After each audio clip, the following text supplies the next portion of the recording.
Okay, so we are going to have a little beginner type lesson on the Brother 600 or 625. And right now you can see it's set up for the embroidery portion of the machine.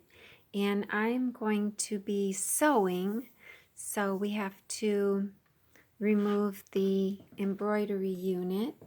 And you always have to have your machine off when you take off the unit or put it on.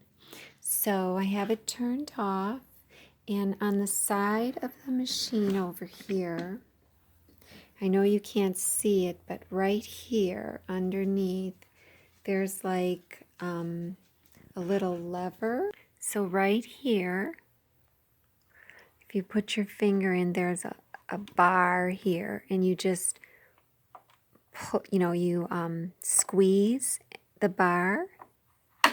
You hear a click, and then you just pull it out. It slides right out. And I'm going to go ahead and put it away. I have a little drawer for it here.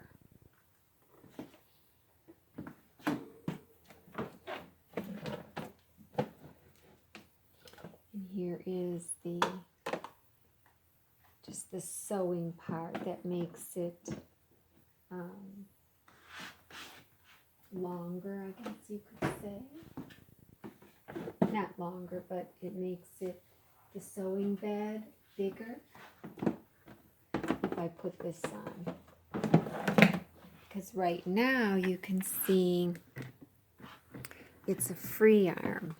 And this is if you have like a sleeve and you need to put a sleeve or a purse, if you want to like top stitch a purse or something, or a sleeve or anything, you have this free arm because there's a hole here. I know this isn't what you'd be using, but see how that slides under there. And if I wanted, I could sew it just like that, and just have it go around, so it makes it easy. So, but we don't need that today because we're going to be sewing binding strips on for a quilt. Real easy sew. So then this is just the little unit then that goes on, and you can see it's got these two little notches here, and you can kind of see that there's a hole right here, and then there's this slot here. Now this here, you don't want to put your finger in there. Well, it's turned off, but this bigger hole was for the embroidery module. So these two go in, and sometimes it's a little, you might be like, oh, it doesn't go, and it is weird. You just kind of give it a little gentle push, and then it clicks right in. And so there's that. And the other thing that we have to change is, let me turn it on. It might be a little bit brighter for us even. So when you turn it on, it always does that with the needle. So you always want to keep your fingers out of the way when you turn it on. And this foot that we see here is not the foot for sewing. This is the foot for embroidering. So we're going to change this foot, and we're going to put on this 1/4-inch foot, because I'm going to make 1/4-inch seams. Now this foot is for my Janome machine, and usually this type of foot, because it has this bar on the right, the adapter that this Brother machine comes with, you'll see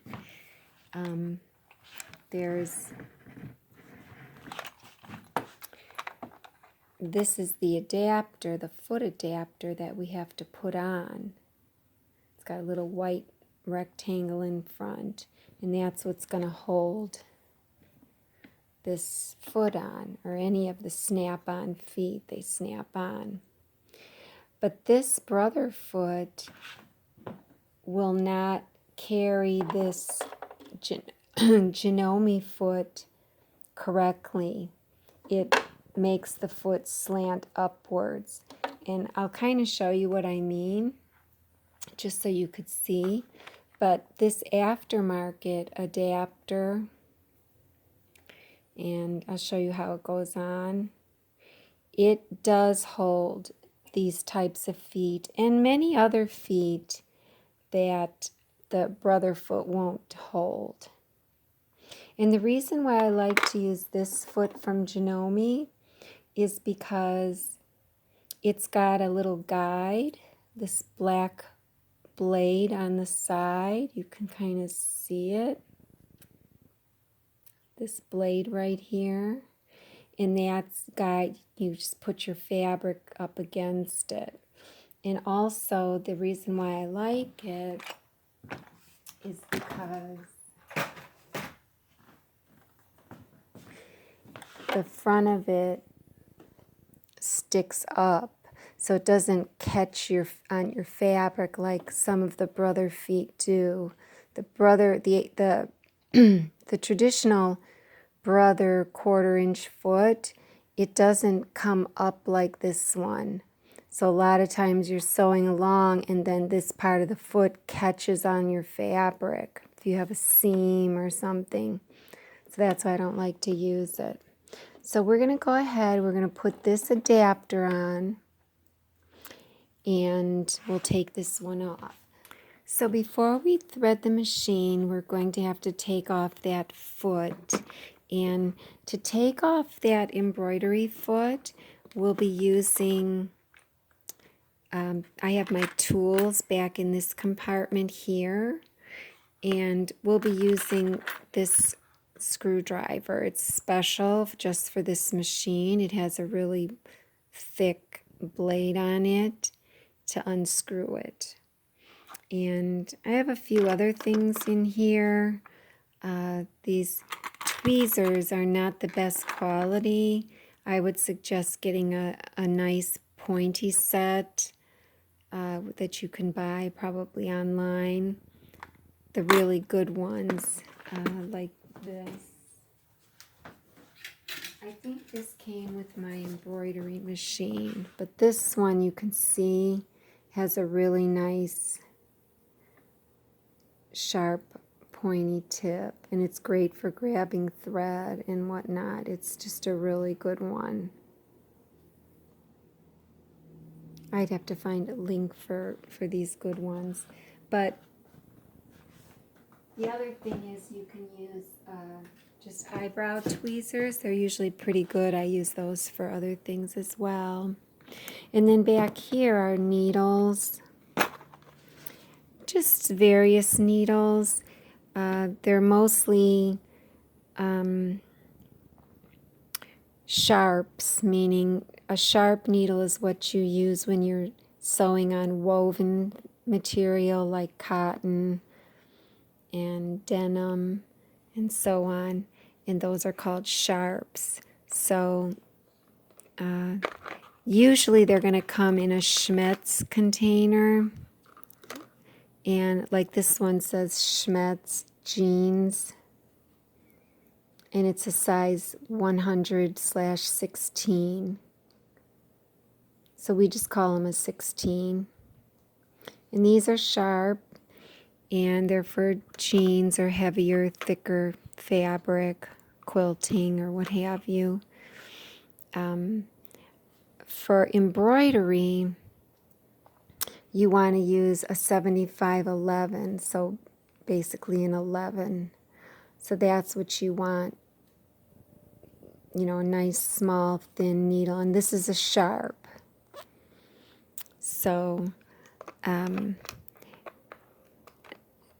this case here is what came with the machine, and I've never really used them, so I had to mark the names of them. but starting on the left, the red tipped ones, those are 90/14s.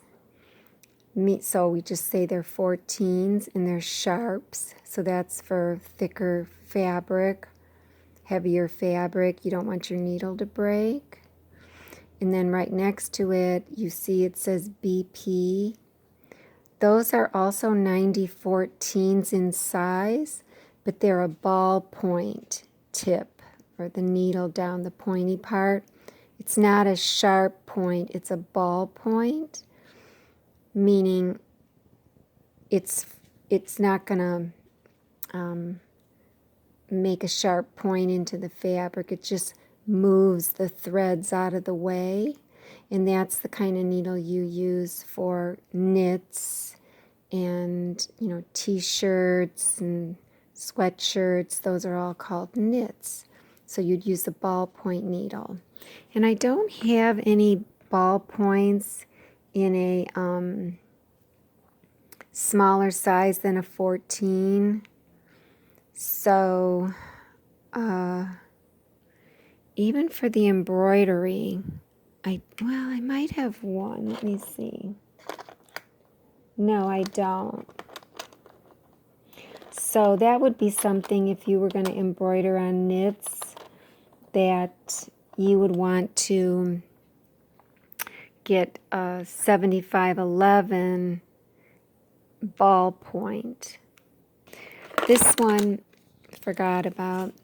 It's a top stitch needle, and it's a 90/14. It's a top stitch, and the reason why they say it's a top stitch, you can see the eye of the needle is nice and long, so it takes your thicker threads and it makes a really nice top stitch. That longer eye lets the thread slide through real nice and everything. So I have one of those.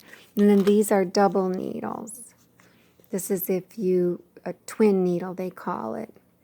So this is if you wanted to put two threads, you'd have two threads and you'd be threading two threads through your machine, and then one thread goes through one eye and one thread goes through the other, and it makes a real pretty stitch, double stitch. So that's that. So that would get you started. And these are just little things that I use to put needles in, like maybe hand sewing needles, or what they call a snag-it needle that lets you bury threads, or just anything you want to put, you'd stick the needle in there. I'll show you. I have a bunch of them. I have one of these at every machine because they're just convenient. So, hand sewing needles, various ones. This is a snag-it needle. It's got I don't know if you can see it.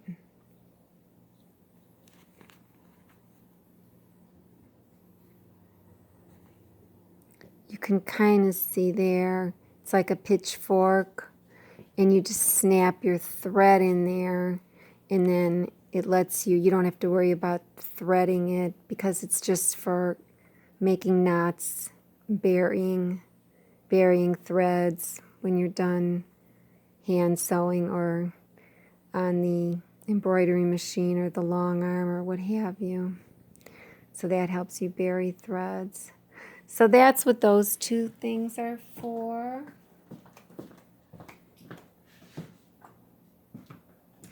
So now let's get back to the fun stuff. And these are thread nets. These came with the machine. This is if you want, you're worried your thread's going to get tangled. I don't have a problem with it, but if you did, you would put this on your thread spool. And you would always take the bottom of the spool into the top of the thread net, and you would stick it in like that. You'd have the thread coming out. and you'd kind of, you know, kind of curls around there. This here is to make buttonholes. So this is a foot. It actually is a foot just like all these other feet.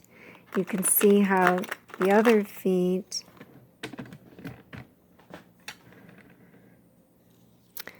they have this little bar and the adapter when it's on the machine. For this adapter, you press this in the back and then you push this hook onto this bar. And then you let go of the lever and it's on. So this is a foot just like that, and here's the bar. And this thing that moves, that's where you put a button. It's like your sizer. So you put a button there, and you push down on the button. I don't have a button. We could pretend like that's a button.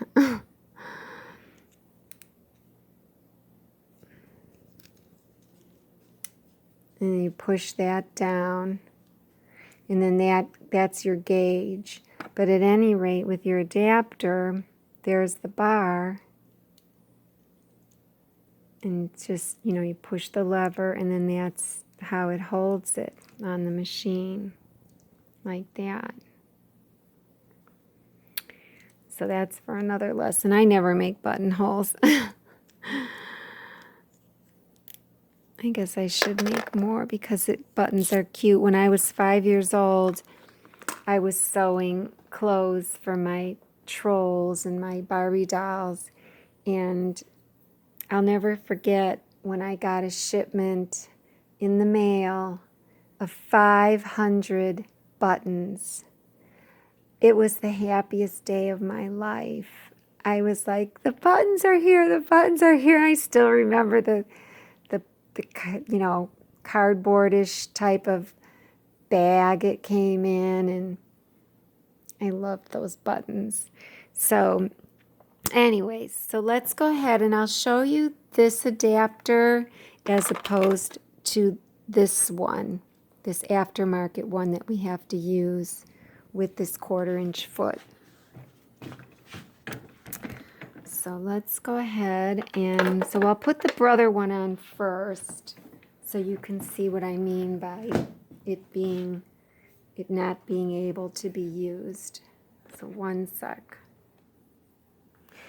Okay, so you might be able to see there's a little screw right here. And so this is the screw right here. And the screwdriver goes right in there. It's just real thick. And righty-tighty, lefty-loosey, so I go to the left, so away from me if I'm standing at the machine. And you just have to give it one turn. And you don't have to unscrew it all the way, and you can use your finger now if you want. Sometimes it's easier to use the screwdriver. But this foot is really weird how it goes on. Okay, so that's actually a pretty good view. So we've got this unscrewed a little bit. Before I start to take it off, I kind of want to show you how it goes on. It's really interesting because let me put the lever down. So do you see this right here? We'll put the foot down. I know it's kind of loose right now. Let me tighten it a little. But this is how the embroidery foot goes down. You notice it doesn't go down all the way. That's because it has a spring and it only goes down all the way at certain points in its travel. But what you'll notice is when I put the lever down, you'll see this pin right here. So this little pin right here, this little circle, that always has to be, it's like a bar. I don't know if you can tell. It's a bar. And when you go to ever put this back on, that bar has to be above this bar, because this bar is the needle bar, and this little thing here moves with the needle as the needle moves up and down. When the needle moves up, since the needle is attached to this bar right here, so when the needle moves up, it moves this thingy up, which moves the foot up. So this has to be above this when you put it on. But that's for another lesson, but I just wanted to point that out because that can be confusing. So let me bring it up again, this foot up. This is the lever. And I'll continue to take this off. Now this foot comes off really weird. It goes on really weird. So it's still not loose enough to get off. I'm kind of seeing if I could pull it towards me right here. It's not loose enough. Still trying. Okay, there. It just came forward. And as it comes forward, you kind of have to pivot it. And then since that pin is up there on top of the bar, you kind of have to push that back and get that out of the way. And as you pivot it, you can see this little hole here was where it hooks into this screw right here. Right there, you can see. So to put it back on, you bring it in like this, where that pin is facing the right. And so you kind of bring it in that way. Then you start to pivot it. And as you pivot it, everything goes into place. This hooks around into the screw. The pin goes above this bar like it's supposed to. And then you just kind of take your finger here and hold it in the back, and then your thumb like here, and then you can screw it back in. And then you, as you're holding your finger in the back, you tighten it up all the way, and it goes right into place. And you don't want to make it real tight, just give it one tightness and that's it. These don't have to be cranked down like, you know, a machinist would or what have you, because then you'll break it. But you want it snug. So anyway, so we'll take it off. I'll just unscrew it. Like I said, sometimes it's easier just to use the screwdriver. I don't like to take the screw out all the way. There, it was just enough. So I bring it forward, and then I start to pivot it, and then take it out. And so that's the embroidery foot. See how it has a spring in the back? It's really wild. See, now that foot is a foot all in itself. I mean, most of the feet for this machine, you use an adapter that goes on similarly than what we just took off. But then all the feet just snap on. Sometimes you'll get a foot that has to go on. It doesn't need an adapter. It's just its own foot all in one. And I have some of those for my vintage machines. And also I have a zipper foot that works in that manner. It has its own adapter built in. It's a vintage foot. and it would just go on. You can actually take the lever. I know you can't see it, but you can push it up and it'll push this up even higher. So I'll come from behind, or I can come from the left. See how I'm tilted? So I'm coming from the back, tilted, and then I can hold it and take the lever and push it up and then bring it down, and now it's in place. I can just push it up. Oop. Tighten it. I'm holding my finger in the back. So I think it's up all the way. Sometimes it's better to use this when you get closer to the end. So I'm pushing it up with my finger back here and tightening it. And then that's a 1/4 inch foot, and you can see it lays nice and flat. See how it lays nice and flat? And that's what you want when you put the lever down. So, but I don't really use it that much because it doesn't have a guide. But sometimes it is good. Sometimes the guide can be a pain, and after you get really good at sewing, sometimes you don't want the guide. A lot of the good sewers don't even use the guide. So let's push the lever up, and we'll take this one off, and it just drops down. And again, I'm going to push up on this lever here that you can't see, the presser foot lever. Push up on it, and then I'll just pull this out from the left. So finally going to get to this point where we're going to take the adapter that the machine came with.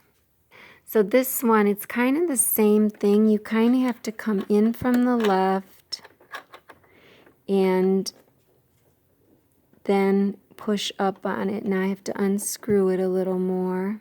There, now I can push up on it, and I'm holding it with my finger in the back, and I'll tighten it.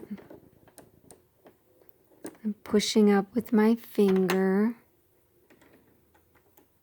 and then righty-tighty or towards me, I'll give it a nice tight. So now I'll show you one of the feet that came with the machine. Any one of them will do. The J foot is the one that a lot of people use the most. But here's the bar, and this here helps you get over thick seams. That's for another lesson. But I'm going to hold it kind of by where this hook is to match this up with the hook. Take the lever and put it down, and it snaps in. And you can see it sits nice and flat. But if we use that 1/4 inch foot that I like to use, this foot with the guide, let me lift up, and to take this off, since it's a snap-on foot, remember we just press the button in the back, this button right here. You press it, and the foot just falls off. But let me show you this foot. It doesn't work, and I don't think it's because of this black bar that the adapter is hitting. I think it's hitting this ledge back here. You can see how it goes up, and the way the adapter is, there's a piece on the back of the adapter that hits this, and it makes it not sit right. So I'll line it up, put the lever down, snaps in. You see this whole front end came up, and it's not supposed to do that. See how it's up? And I don't know what it is that it's, oh yeah, I guess it is, I think it is hitting that, you probably can't see, but this black metal thing, it is hitting back there, like right up here. And I think that's why it doesn't work. But the other adapter does. This aftermarket adapter. It's different in the back. And this is the button to release. It's this lever. Instead of the black button, here's the hook. You know, it's like that. So, we'll lift this up, press the button. We'll unscrew this brother adapter. Is this a good adapter? I have some aftermarket adapters that look just like this. But this one is better, you know, because it came with the machine. So we'll put that in our plastic case. We'll take this one now.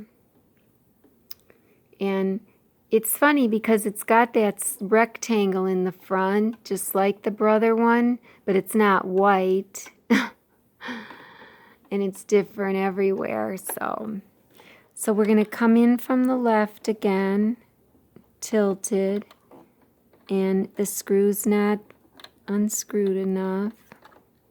Okay, there. Push it up. Hold it with my finger. Tighten it as I'm pushing up with this finger.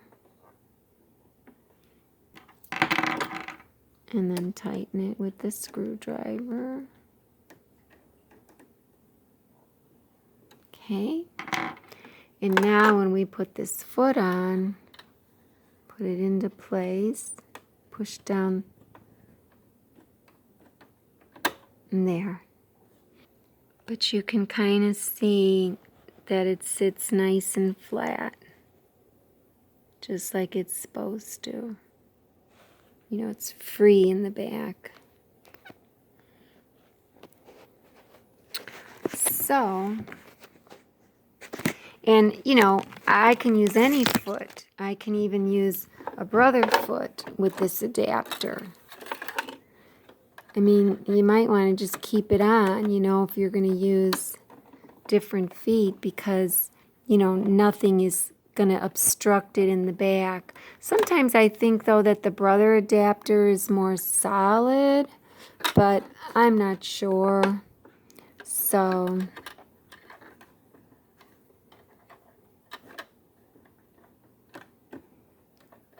sometimes it's hard because of the blade on this foot can get stuck, you know, because there's these things here, these slits. These inside here are what we call feed dogs.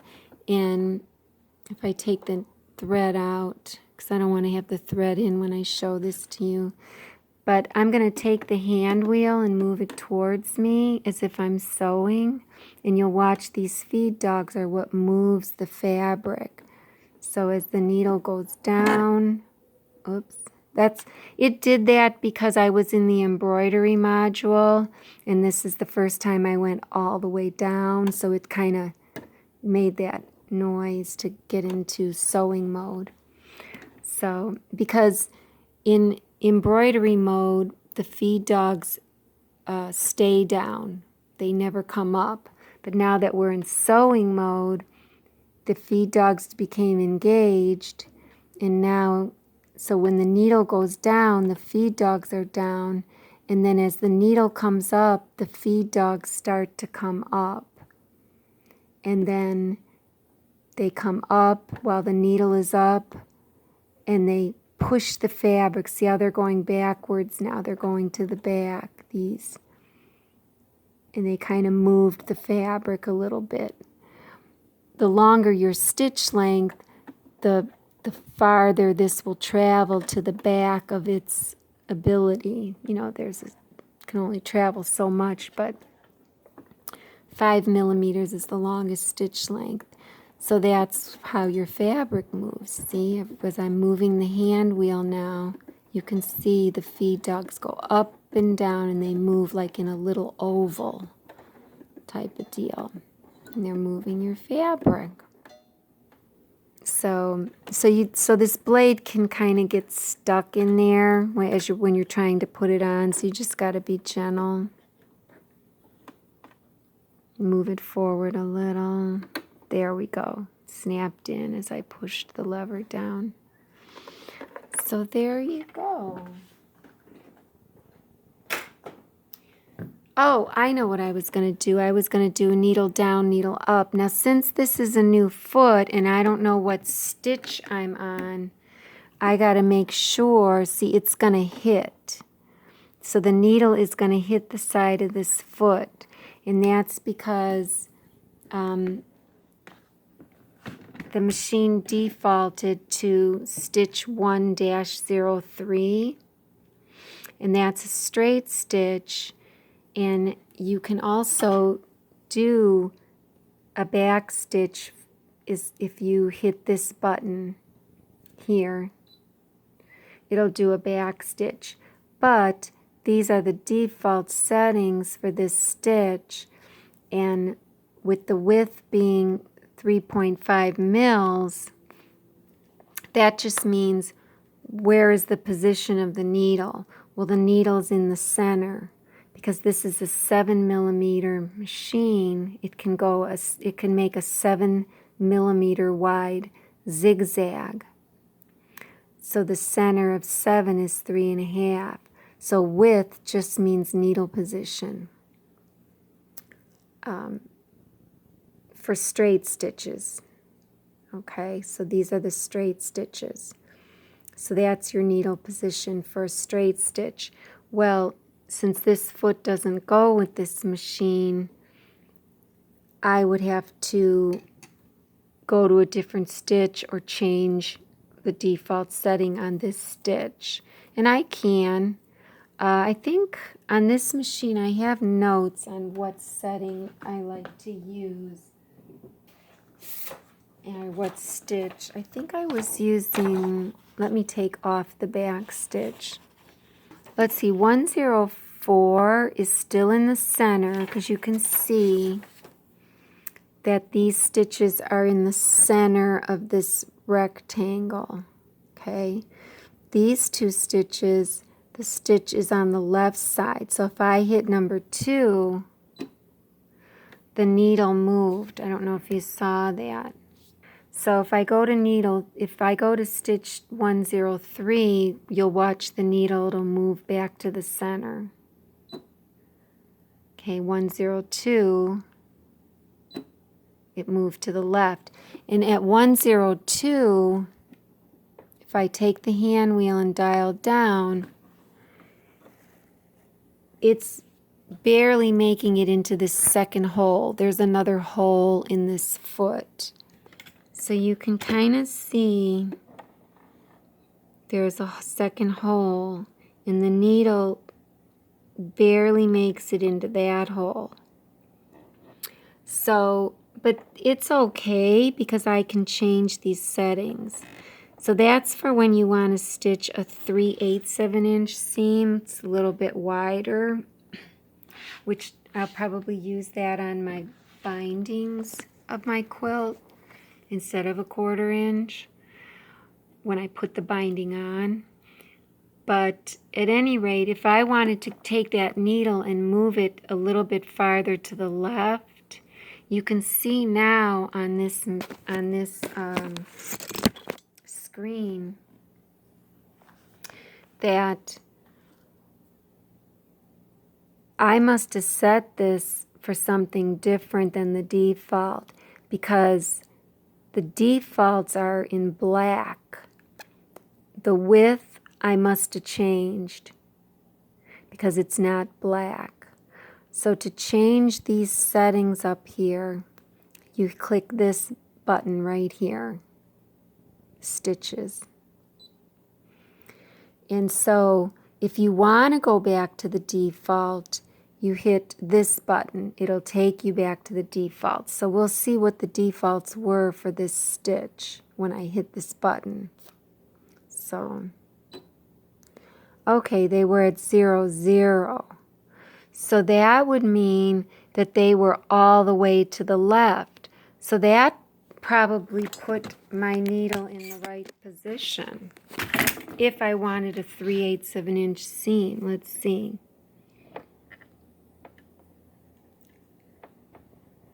No, it's too far to the left now.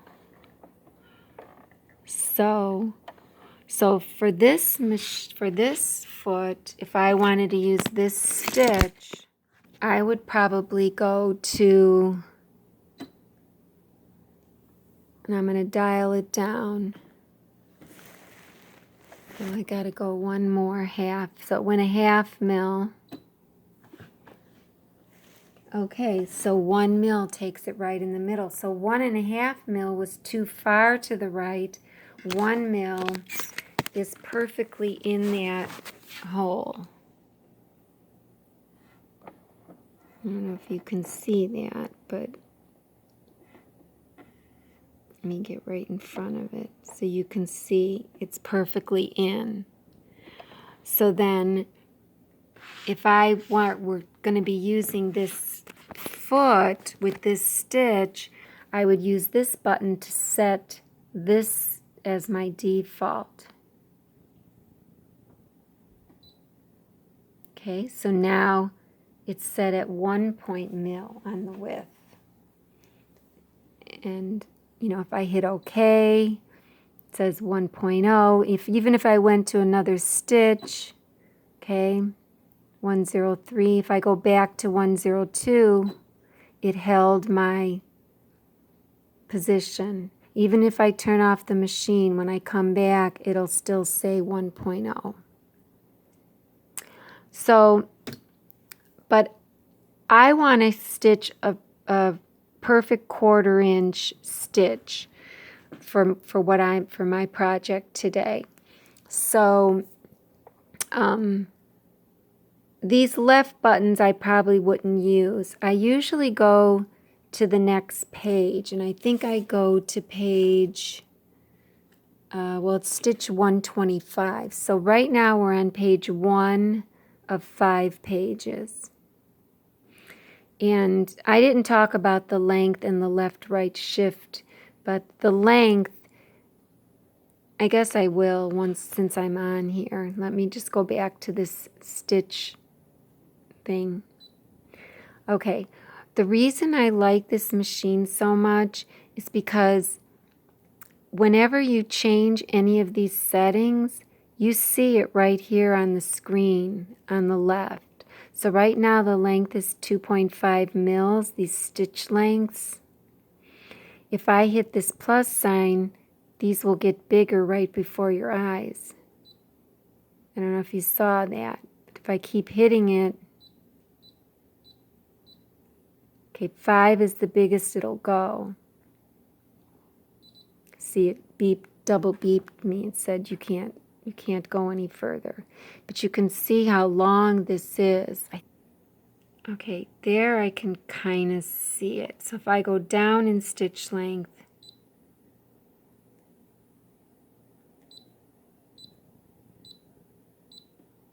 you see the stitches getting shorter. Now they're really tiny.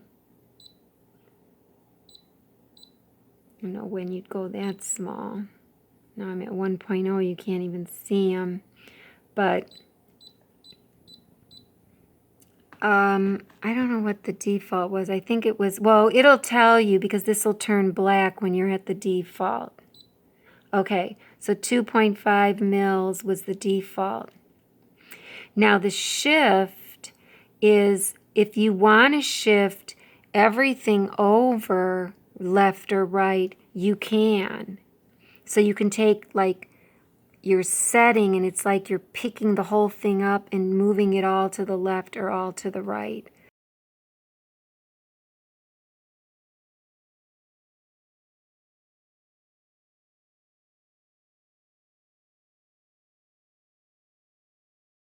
So at any rate, so this, I'll save it like this with the 1. I'll just save it again. It was already saved. And I'll hit OK. And to go to the next page, you have to use these buttons here. So these are zigzags and other stitches. This is like a basting stitch, but it's on the left side. Now we're on page 3. These are utility stitches for hemming and whatnot. Still more utility type stitches on page 4. And page 5 is what I've been using for a lot of my sewing. So for a 1/4 inch foot, I was using stitch 125. So this one here, 125, and you can see this stitch it's not in the center. It's kind of off center.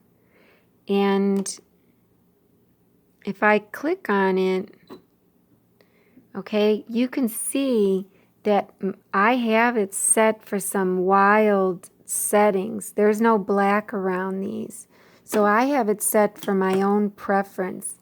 And I think that's set for a scant 1/4 inch, because with quilting, you can't use a perfect 1/4 inch. It has to be slightly smaller than a 1/4 inch, because then when you open up your seams or whatever, you have to count for the folding over if you want everything to match up. It's a pain in the ass. But so 6 and 2.5.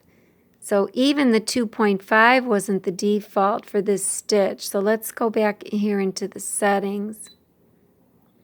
So let's just see what the default was. I'll have to remember 6 and 2.5 is what I had.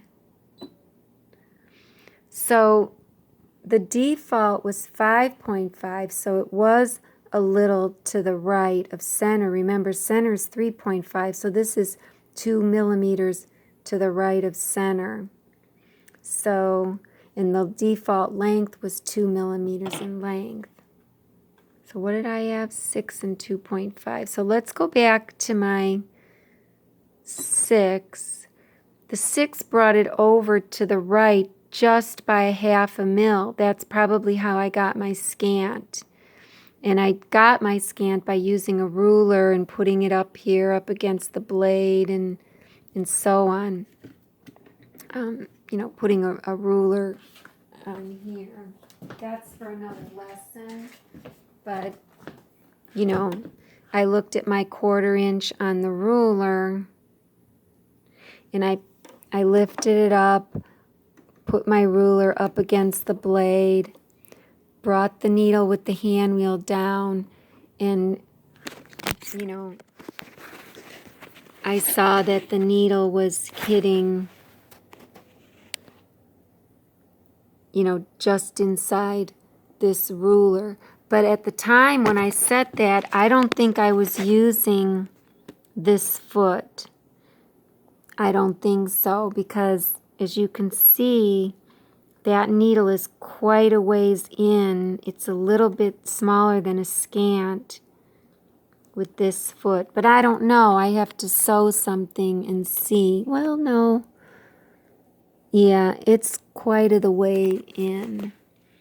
So for this foot, I might have been okay with the default. So let's go back to the default.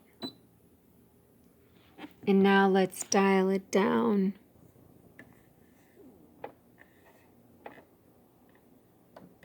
Okay, so it's closer. It's just inside. The needle is just inside this 1/4 inch. So I might be good. So I'm going to dial the hand wheel back away just in this instance. And just so you know, the reason you can do that, you know, we don't want to crack the ruler, but the reason I was able to just dial backwards is because the needle didn't go all the way in.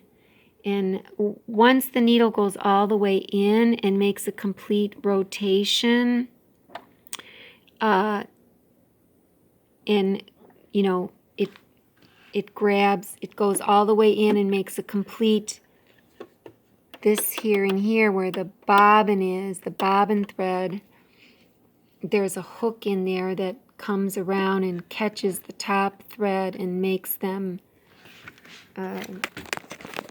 makes the top thread and the bobbin thread hook together, you know, like that. That's what forms a stitch. Well, once you're in all the way like that, okay, at this point, I can't go backwards with my hand wheel because the machine is in the middle of making a stitch and it's in the middle of doing this. If I try to go backwards, everything's going to get knotted up. So once you're in, you have to be committed. Now, I didn't have thread in there, so it didn't matter because I didn't have the needle threaded. So, but anyway, so let me just see. I want to put a piece of fabric. You don't really want to move the hand wheel without fabric under it because then the feed dogs can scratch the bottom of your foot. So let me just put something in there and see how the fabric, I have it lined up against the blade. And I got the presser foot down now. So now let me see how this is hitting.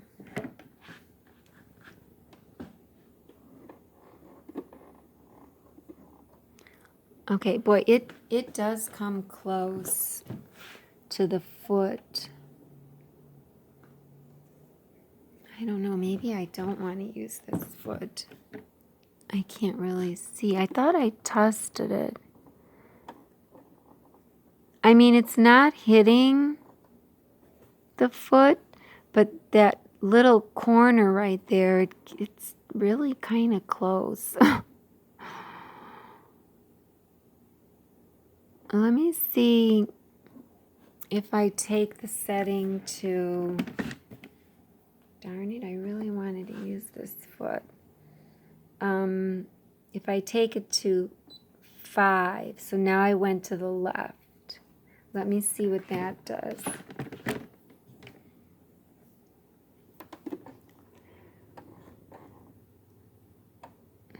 I mean, it barely moved it. So let me go into a different hole.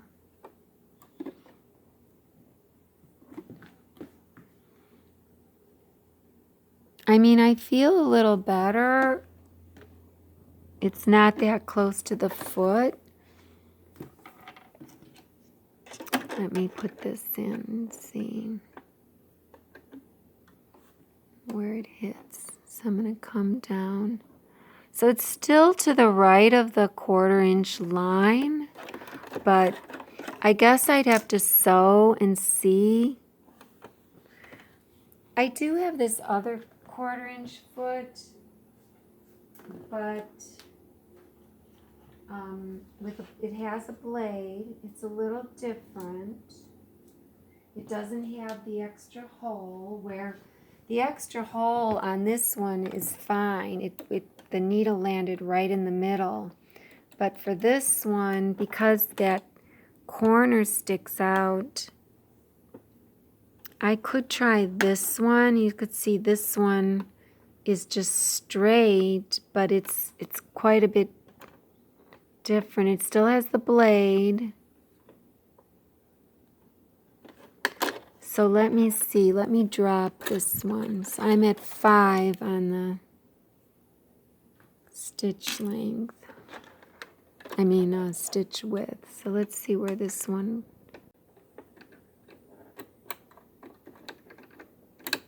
Okay. This one is narrower. Everything about it is narrower. And you can see, I'm not going to put my foot down, Well, I'll put fabric in there. But as this needle goes down, it's going to hit that foot. And I'm at 5.0, but this is a narrower foot. So let's just see if I go to, say, I'd have to go quite a bit. Let's see. Let's just try 3.5 and see what that does.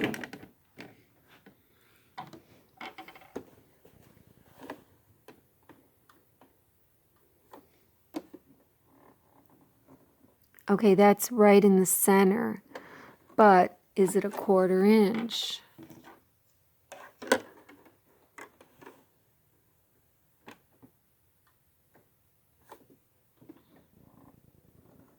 It's exactly a 1/4 inch in the center. So if I want to use a scant, so I could use this one for my project today, and I could rest assured and feel safe. It's sitting nice and flat. But if I ever want to do a scant 1/4 inch, I'm going to go to say 4, and I just want to see how close it's going to get.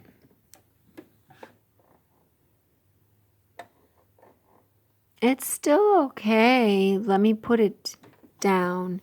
And remember, when you put the lever down and the foot down, you want to have fabric under it if you're going to dial it. Because you don't want the... Okay, so I'm still okay. Let's see. I don't think I'd want to go any closer than that. So let me see. Well, let me just see what 4.5 does. Okay, that's too close for comfort for me. Let's go back to the 4 and see if that's a scant.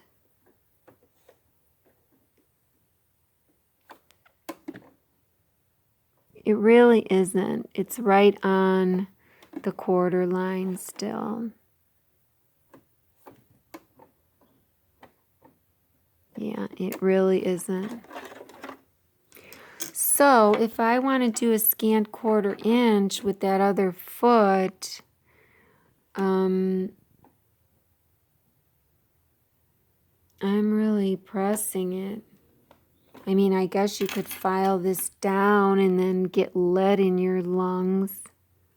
File down this edge. I don't know why Brother doesn't make a good 1/4 inch foot.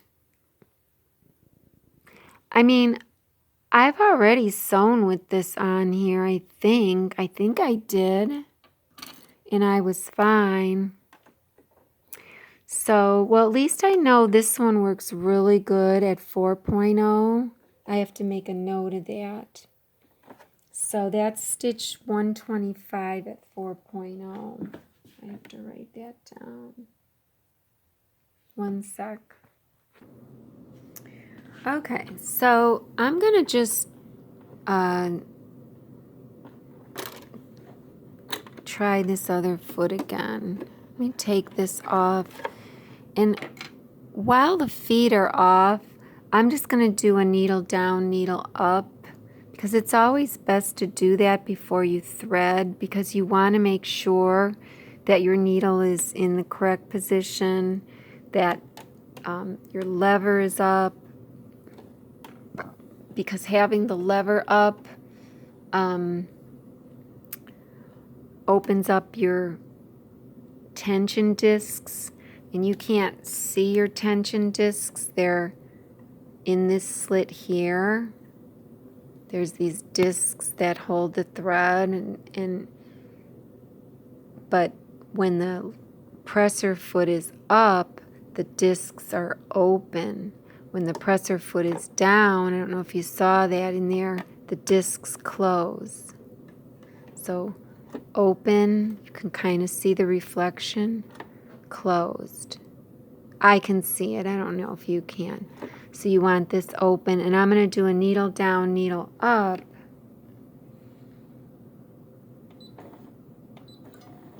So now the needle is up.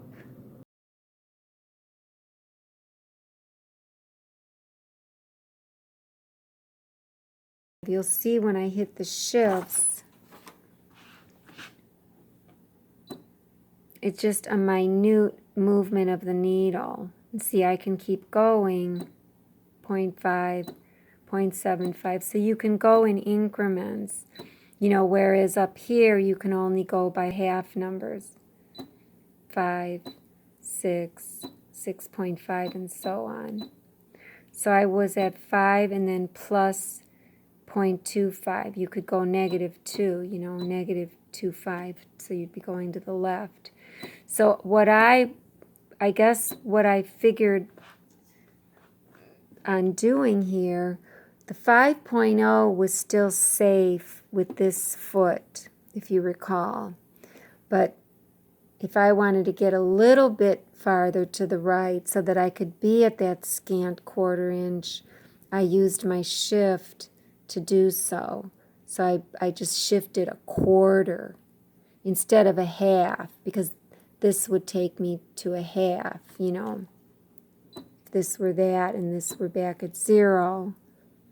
But, you know, I mean, I could leave it at 5.5 and then shift negative back that way. I'd still be at my 5.25. But instead, I just opted for simplicity and went 5.0 and then shift +2.5 to the right. So a total of 5.25 is my needle position, basically. So let's see what that looks like. I mean, it's not bad.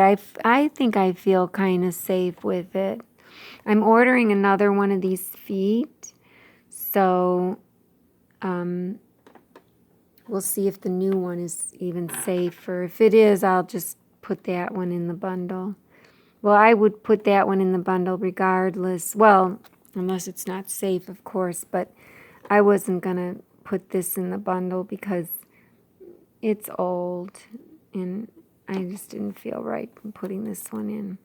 But anyways, so we'll leave it at that. So this is 1 point. Since it defaults to this stitch when you turn on the machine, I'm going to set this. Okay, so this is set 103. And the reason why I'm putting it on 103 instead of these other ones is because since it defaults to this stitch when you turn on the machine, it's safer, because what if I have this foot in and, you know, it defaults to this stitch. Like, I'll show you. I'll turn it off and I'll turn it on. Well, I should have. So it always makes that noise when you turn it on. I should have been on a different stitch. So say I'm on 102 and I turn it off. And I turn it on. It goes to 103. But see, these are the defaults.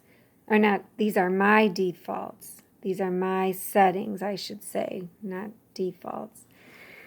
But, you know, and what if I have this foot on and I turn the machine on and I'm not thinking and I start stitching and, you know, I won't hit the needle on the presser foot bar. I won't hit the needle because I have it set, you know, at these particular settings. And then if I have any other brother foot in, it won't hit either, because the brother feet are all, you know, wide enough to not be hit. Not all of them. I mean, there's specialty feet like this one. You know, it has that bar in the center. You'll hit your needle will hit that on these stitches.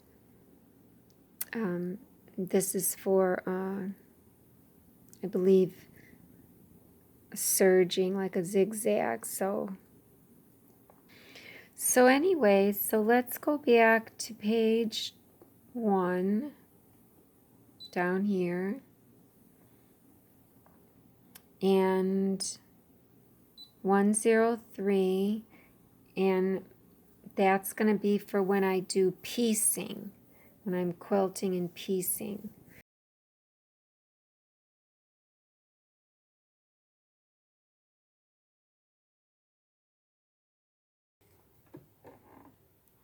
So I like where that's hitting.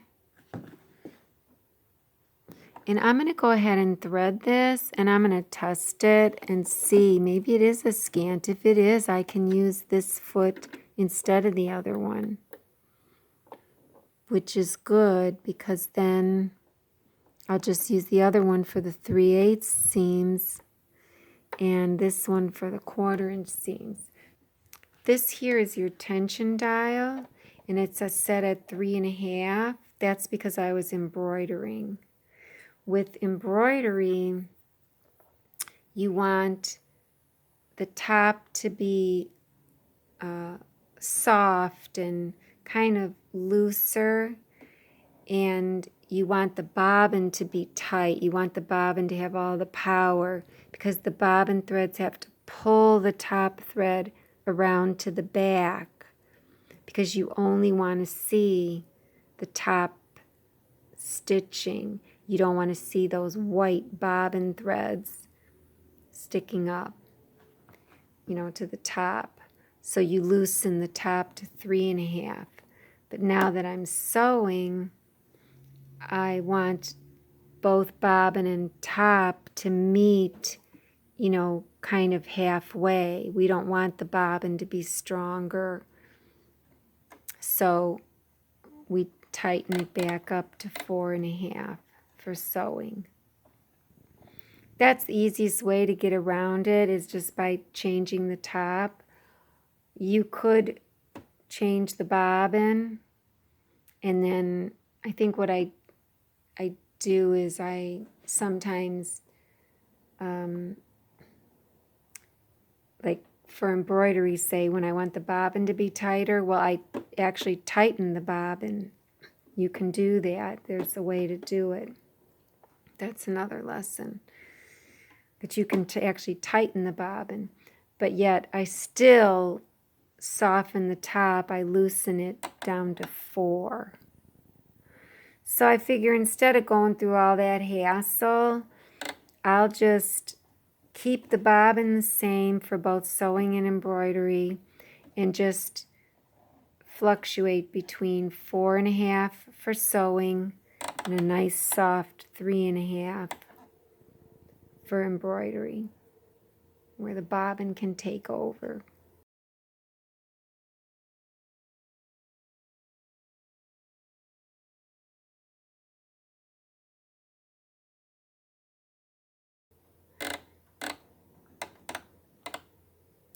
So we're going to sew, so we'll be at 4.5, and you could see my thread is all tangled up in here. But normally they say when you're done, whoops, you should, let me just show you something.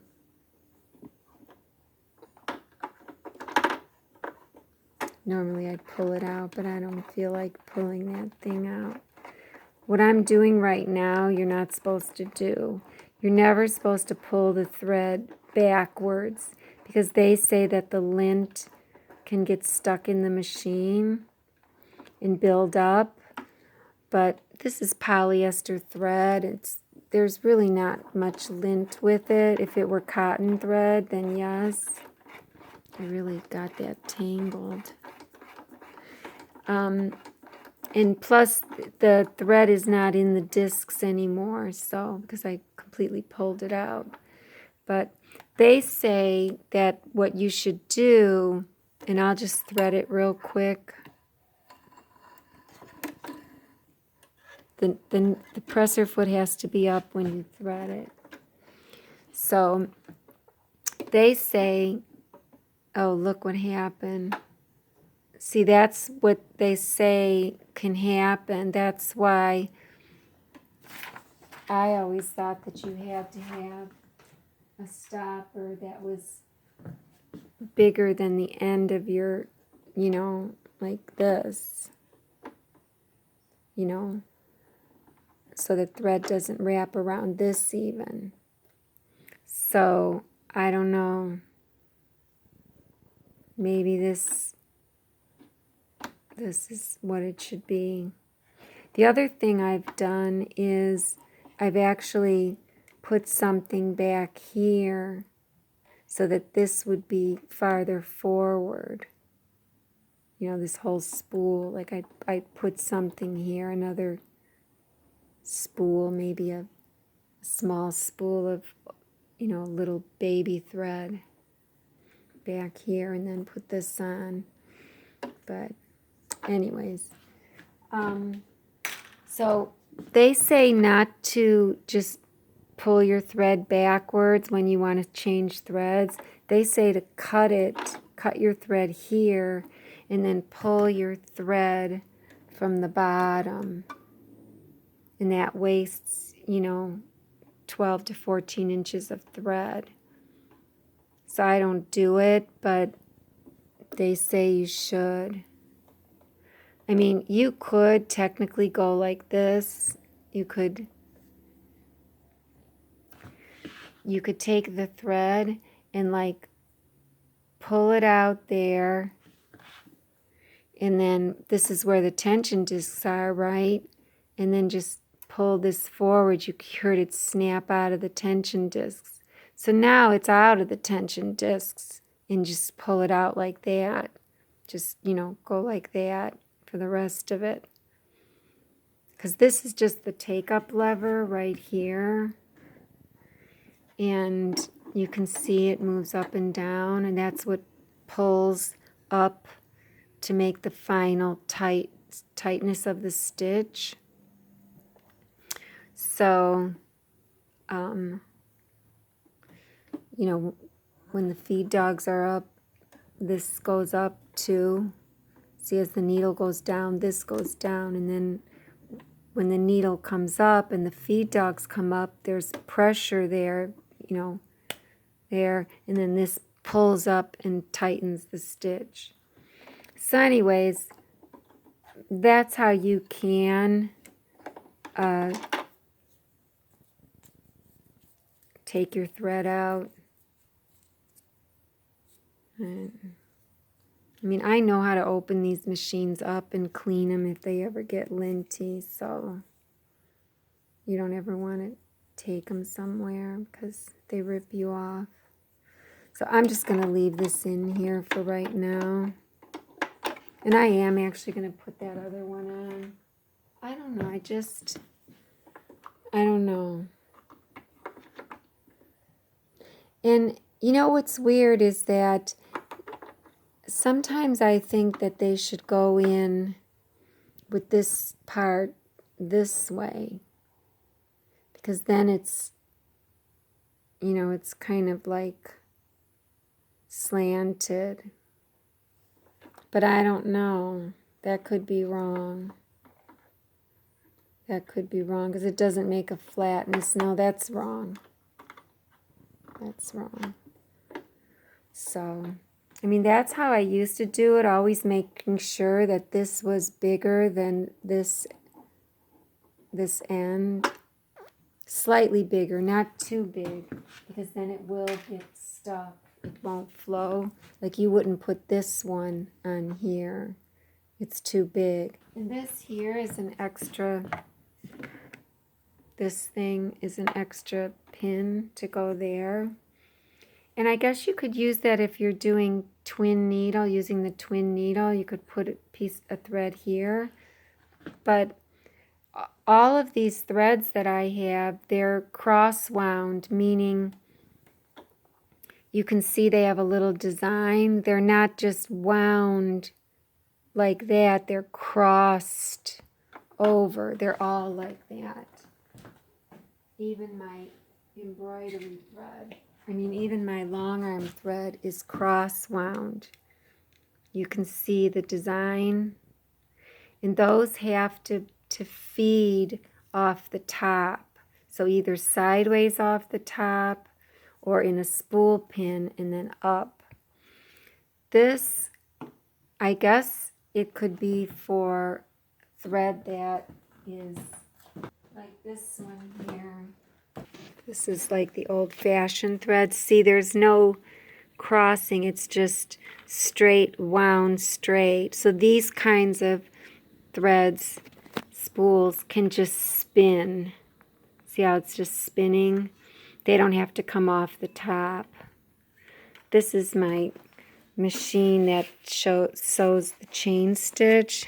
So I use this to chain stitch my quilts when I'm wanting them to be temporary.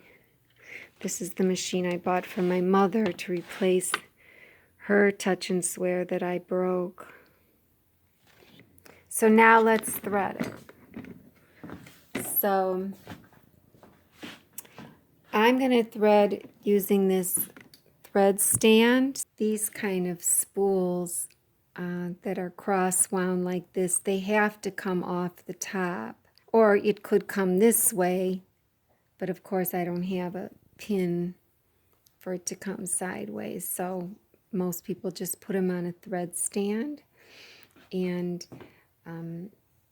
so it goes right there on the thread stand, and then it goes through this. And then from there, I just feed it on through the machine, and I'll show you how in just a moment. My thread is coming from there, and I just have it so like, I don't know, it's maybe perpendicular to the machine. The machine is this way, and the bar is this way. And then the first place we go in is this hook here. So you hold your hand on two sides of the thread and snap it in there.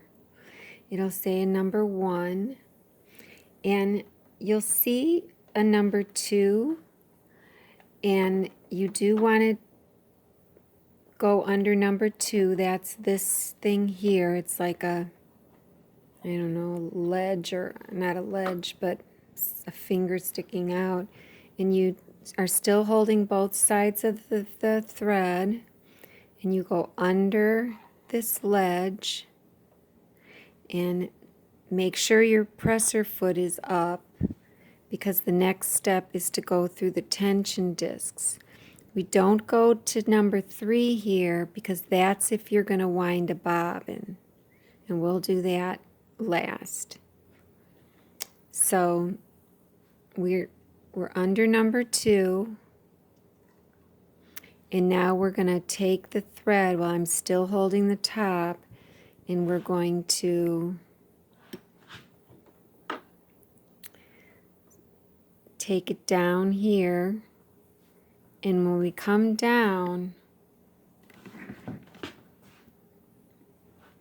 still holding the threads on top and bottom, we want to come all the way down, and I don't know if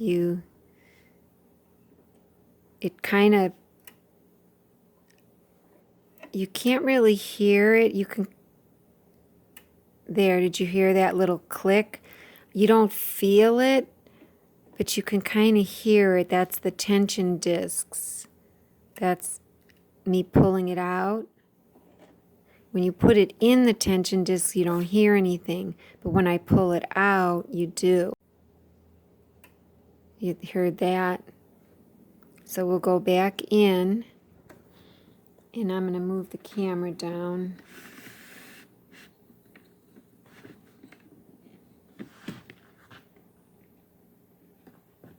So I'm still holding the top thread. I know you can't see it. So I pulled it out. I'll put it back in the tension discs, and then you come up around this here. This is the 3 that we want for the sewing. So we come up around, and we come up to the right side of this take-up lever in here that you can kind of see, because this take-up lever has a slit in the back of it, like on top. So if you come around the right side and then take your thread, I can't see it. Let me do that again.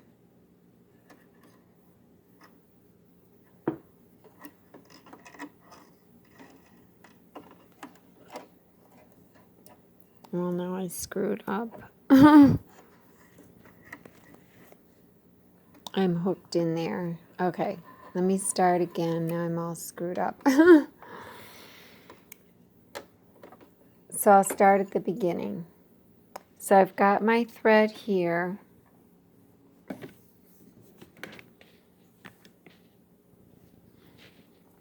Both sides going one, around to the two, down through the tension discs, around three, to the right of the take-up lever, and then hug this side, the left side, to come back, and you'll see that it hooks into the take-up lever at that point. And then come back down the very same hole, letting the thread slide out of your fingers up at the top. I have enough down here. And then, oops, and then down at the bottom, I forgot to talk about the numbers. So 3 was going up around. There's a 4 up at the very top. There's a number 4 up here. You know, 4 goes around and down, and then you see a 5 down here. And then the 6, you take your thumb and you have the thread in the middle of your thumb. The 6 is this little hook down here. Here's 6 down here. Here's this little hook. I can't hook into it with one hand. There has to be tension on the thread. So to get tension on the thread, just for this demonstration, I'm going to put the presser foot down, this lever. That'll close the tension discs, and now I can hook into 6. So for 6, you want to take the thread in your thumb here, and I don't know if you saw it, you just want to keep it in there. So here's the thread, and you want to snap it in there. Snap it all the way to the left until you hear it snap. And then from 6, there's a 7 here. So you put the thread in this little nook here, because now we're going to thread it. And then you slide it into 7. It'll make a little sound. Did you hear that snap? Snaps in softer. And then after 7, I just leave it, but a lot of people come up here and they cut it on this cutter. You don't have to, because, you know, it doesn't matter. I guess mine was kind of too long. And so now it's hooked in there and everything. You know, it's all ready to be threaded. So this here apparatus is your needle threader. And when I push down this lever right here, that makes this come down and swing around, and a little hook goes in the eye of the needle and takes this thread and threads it, and you'll see a loop on the back. So I'll go ahead and do that. So I'm going to press this lever down, and it's halfway down. And now when I go all the way, I have to press a little harder, and it'll swing around and thread it. Okay, all the way down, let go, and there's the loop right there. and you just take your finger or whatever and take that loop out, and it's threaded. And it's so cute. I have to say this quick story. Now don't pull on it because you'll bend your needle because the tension discs are on, because I had this dot down. A lot of people think you have to have the presser foot down when you thread, or you have to have the presser foot up when you thread. It doesn't matter. All this does is, yes, it closes the tension discs, but my thread was loose in there. It's loose in number 7. It just hangs down. It's fine. You don't need to have the tension discs open or closed. Either way, it's going to work. There was plenty of thread to get it threaded, and pull any slack from over here, any slack thread from over here. If the presser foot was up, it would be pulling thread from here and from up here, up there where the thread comes from, because there's no tension on it. But either way, it works. And anyways, one time this girl, one of my students, it was so cute. She was so frustrated, and she only took a class from me because she couldn't figure out how to thread it. So she took her thread, and I watched her on Zoom, and she put it through here and put it through 7, and like I said, I just let it hang. And now the presser foot is up, so you can see that we can thread it either way. But anyways, she did it. She took the lever and pushed the lever down, and then instead of putting her finger through the loop and pulling it out, she actually took the end of the thread and pulled the loop back out of the needle again. She couldn't get it threaded, and she was ready to cry when she started her lesson with me. And after I saw what she did and told her, she was done with me. She was ready to end the lesson, which I didn't care, I was glad to help her make, 50 cents for a 3-minute lesson. But anyways, so that's how you thread it.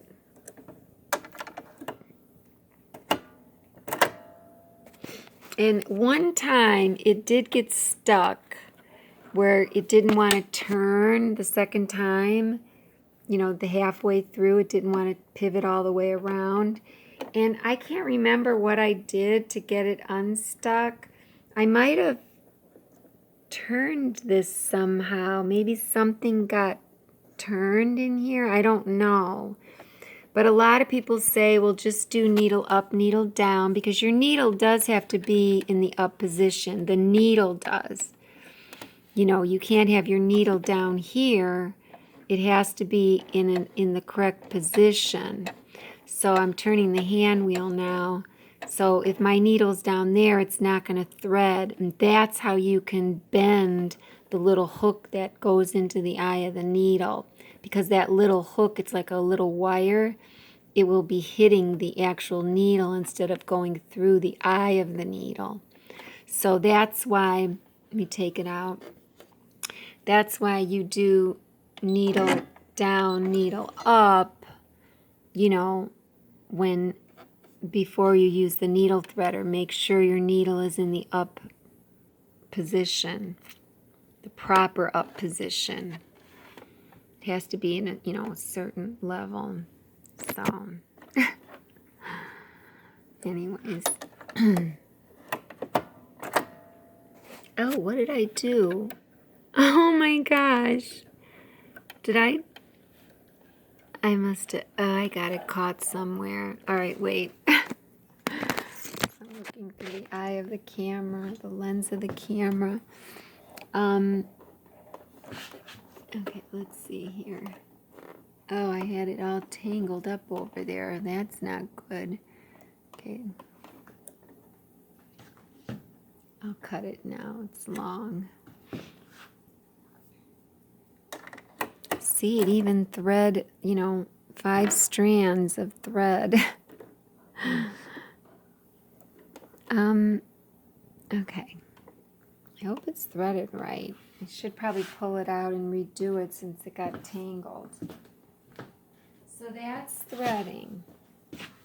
And to wind a bobbin, I'll go ahead and wind a bobbin because the bobbin that's in here now is embroidery thread. And embroidery bobbin thread is very, very thin. It's a 60 weight thread for this machine. And it's very confusing because weight is, the bigger the number, the thinner it is. So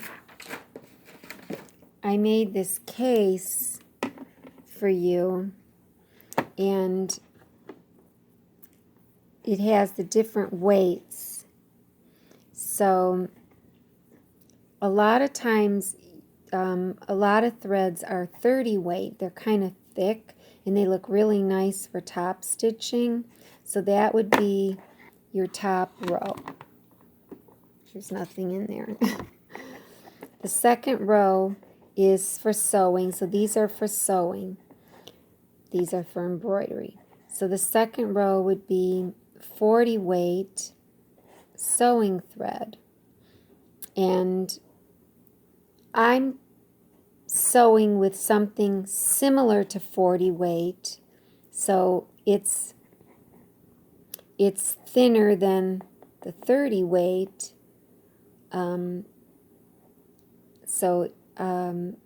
But what I'm sewing with, this brown thread, it's not measured by weight. It's measured under a different system. And that system is called Tex. And it's called Tex 30. That's the thickness of this thread. It's Tex 30. It's very similar to 40 weight as far as the thickness goes. So that's why I put them both in the second row.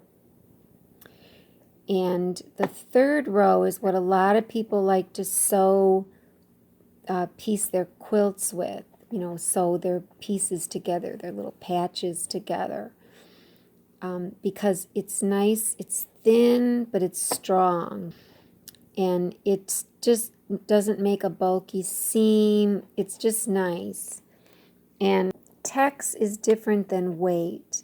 As Tex gets higher, it gets thicker. So I do have some 50 weight thread that I just bought. It's called So Fine, actually. So Fine, and it's 50 weight. So that would be this row. And there's nothing in that row.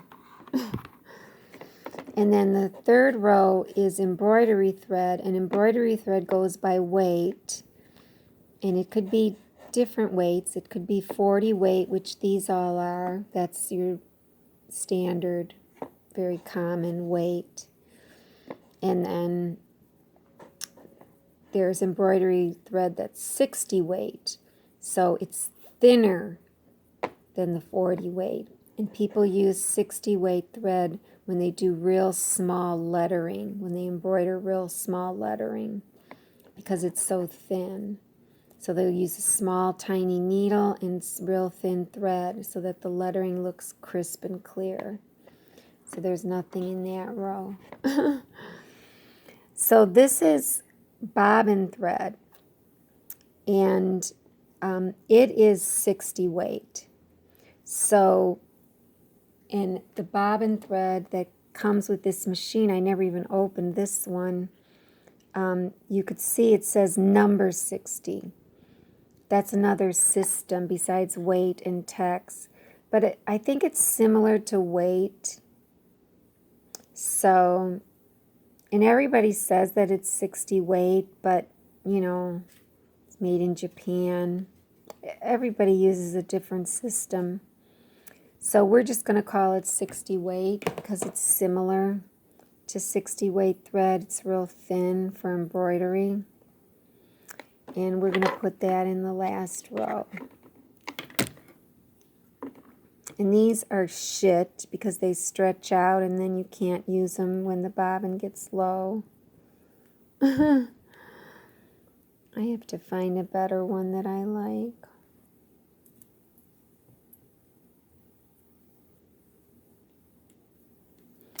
And I usually put them in upside down so I can see the color. So we're going to take a bobbin out. And here's my OCD. Bobbins have, if you look at them, they have like a smooth area right here.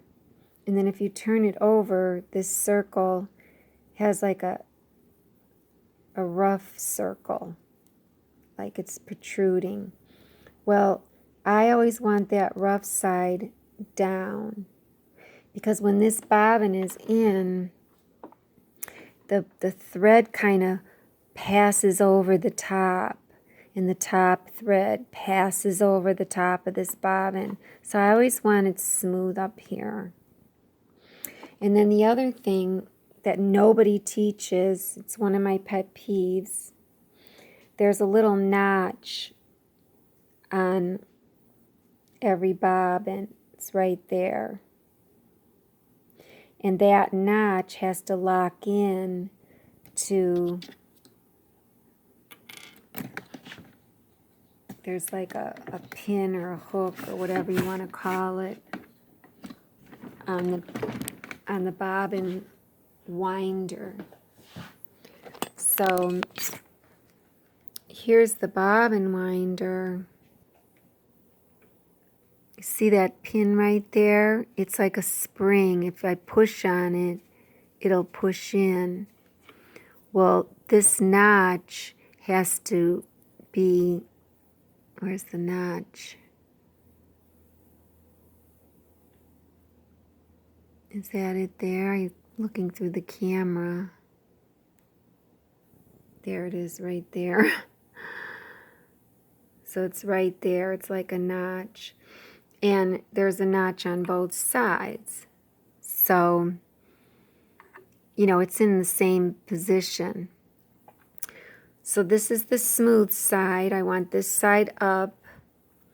And a lot of people will put this on and then just wrap the thread around it. I don't. I put the thread through one of the holes and then I put this on. So that's what I'm going to do now. So I'll show you how we wind the bobbin. So now that I threaded it, that was stupid, right? Because I have to take that same thread and put it in the bobbin. Because I'm using the same thread top and bottom for sewing. I always do. Most people do. For embroidery, people usually don't unless both sides are going to show. You know, like if you're quilting, you know, the quilting part, the later part where you're doodling and that. So anyways, so we are still going to come through, and I'm going the wrong way, so I have the thread coming. I want the thread going this way, right to left.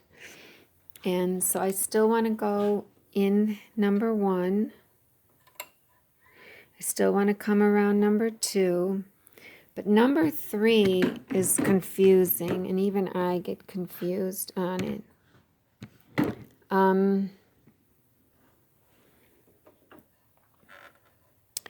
There's a diagram, and there's a hook here, and you come behind the hook.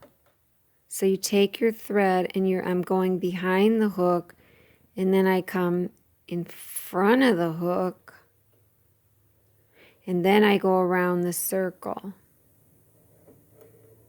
And you can feel it kind of snap in.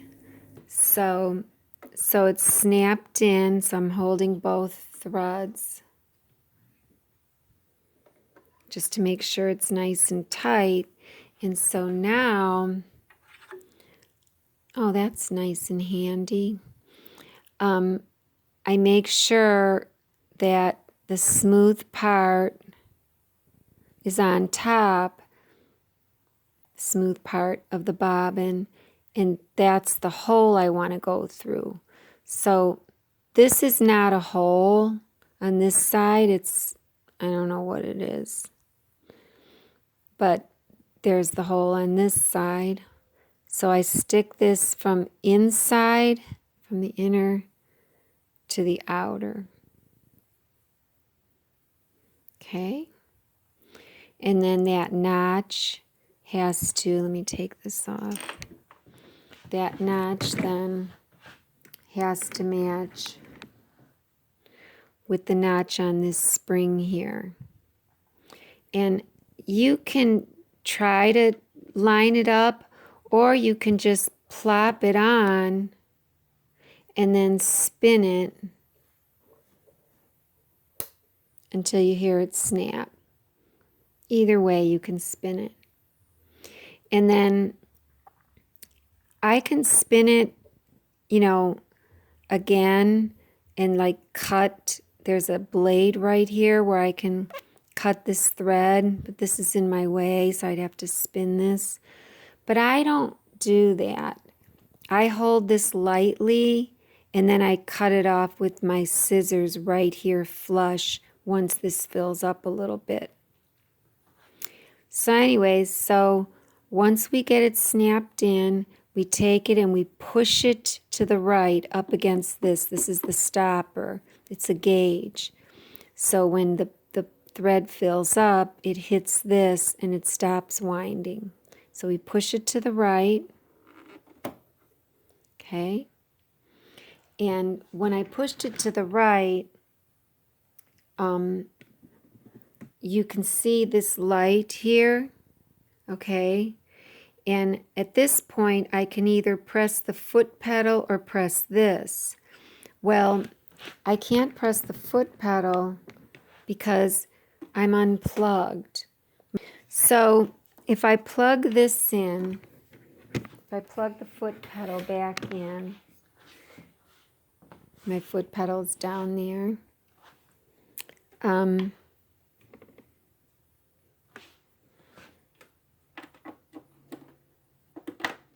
Okay, now this light, it went red, but now it's back yellow again. So I can actually wind this bobbin.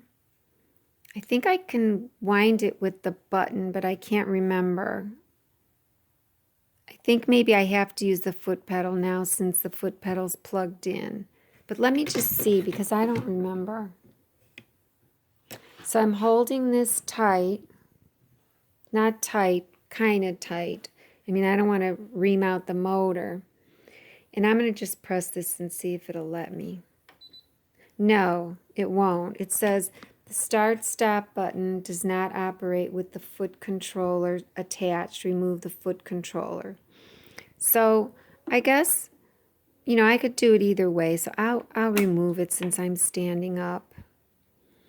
And see, it is weird because it stayed the same color. So see, I learned something. So now I'll press this button while I'm holding this.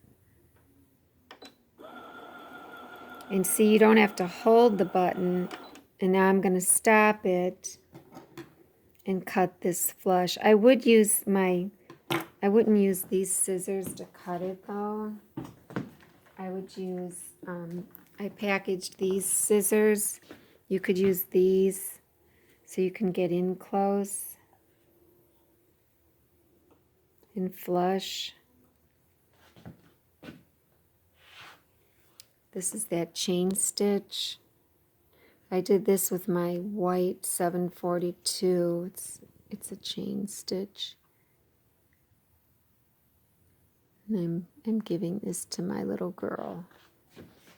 So anyways, so now I'll start it again.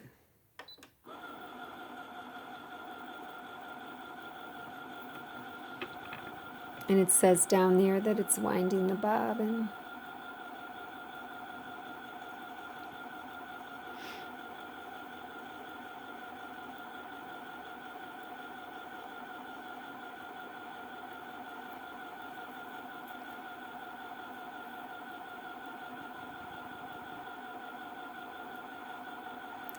This is a speed control,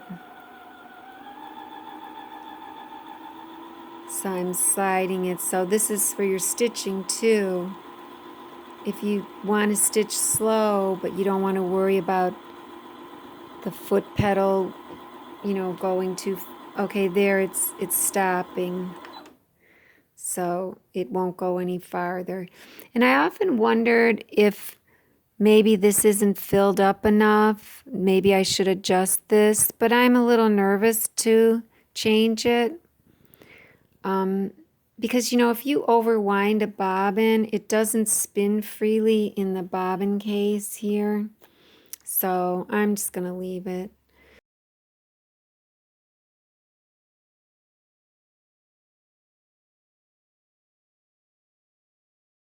So once it's done, then I press the button again, and we'll push it, take it with 2 hands, 2 fingers, and pull it to the left. Okay, and then you can put your finger on the top and pull it up, or no, actually that doesn't work. You just have to pull it up. Okay, and I mean, I guess it's okay. It just seems like it's could stand to be a little bit fuller, but I could be wrong. So then you go ahead and cut your thread. And then when you go to place it, you have to place it a certain direction, or else you won't break your machine, but you could if you continue sewing it with it incorrectly. But on the machine, there's a picture, and it shows the bobbin with the thread coming around the bottom left. So here it is, it's coming around the bottom left and then going right. So that's how it goes in, and then once it goes in, it shows that you make this turn to go underneath this. And you come up and bring the thread here, and then you can cut it if you want, or you could leave it long. So if you want to kind of think of this, it makes a P. If you tilt it slightly, it makes the letter P, as in Paul, you know. So you just hold the thread and you drop it in, and then you put your finger on it, and then you take the thread and you make sure it slides under this, and underneath this plastic is the silver thing that it's really sliding under.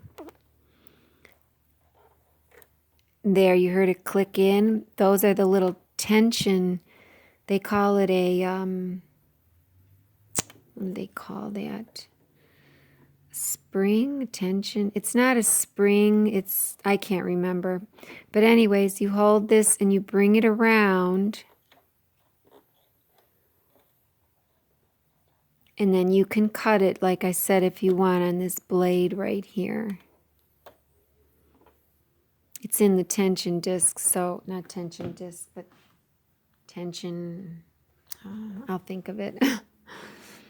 And then here's the case, and this little hook goes in underneath here. It's not a hook, but push this up because the blade's in the way. Push that in and then snap it down. And then now we have to rethread the machine.